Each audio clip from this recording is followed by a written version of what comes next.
আপনি যদি কাউকে অন্যায়ভাবে অযথাই অপমান অপদস্থ করেন, ছোট করে কথা বলেন, সে হয়তো আপনাকে কিছু বলবে না, কিন্তু এটা মনে রাখবেন, প্রকৃতি ছাড় দেয় কিন্তু ছেড়ে দেয় না। আপনি যা করবেন প্রকৃতি কোনো না কোনোভাবে সেটা আপনাকেই ফেরত দিবে। এটাই প্রকৃতির নিয়ম। হ্যালো এভরিওয়ান, আসসালামু আলাইকুম। কেমন আছেন সবাই? আজকে দুপুরে কি কি রান্না করলাম আপনাদের সাথে শেয়ার করব।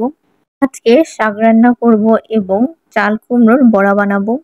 শাক রান্না করার জন্য শাকগুলো ক্ষেত থেকে তুলে এনেছি এবং এবং আম্মা শাকগুলো কেটে ধুয়ে পরিষ্কার করে নিচ্ছিল। আমি ধুয়ে পানি ঝরানোর জন্য একটা ঝুড়িতে রেখে দিলাম। এবং যেহেতু চাল কুমড়ার বড়া তৈরি করব, তাই চাল কুমড়াগুলো গোল করে কেটে নিয়েছি। সবার প্রথমে চাল ধুয়ে ভাত বসিয়ে দিলাম চুলায়।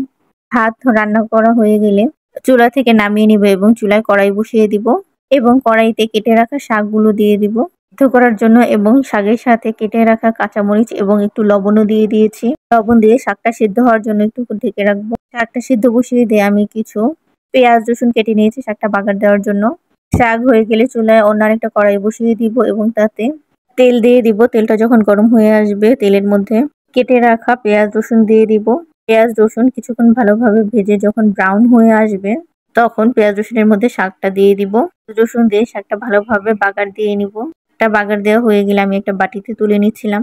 শাকটা বাগার দেওয়া হয়ে গেলে আমার ভাতিজিরা এসে বায়না ধরলো তাদের সাথে আমাদের গাছ থেকে জাম্বুরা পাড়তে যেতে হবে।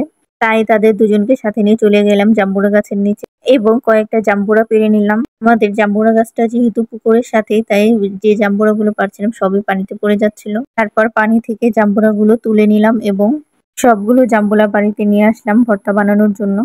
জাম্বুরা গুলো এনে ধুয়ে নিয়েছিলাম, কারণ যেহেতু কাদায় পড়ে ময়লা লেগে গিয়েছিল।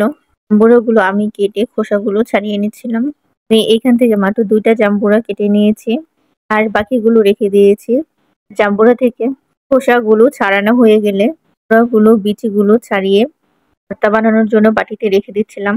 সবগুলো জাম্বুরা ছোলা হয়ে গেলে তার মধ্যে লবণ দিয়ে মাখিয়ে নিব এবং কয়েকটা শুকনা মরিচ ছিঁড়ে দিয়ে দিব। তারপর ভালোভাবে মেখে নিব। মাখানো হয়ে গেলে সবাই মিলে জাম্বুরা ভর্তা খেলাম। জাম্বুরা ভর্তাটা আসলে অনেক মজা হয়েছিল, আর নিজেদের গাছের ফ্রেশ জাম্বুরা মজা তো হবেই।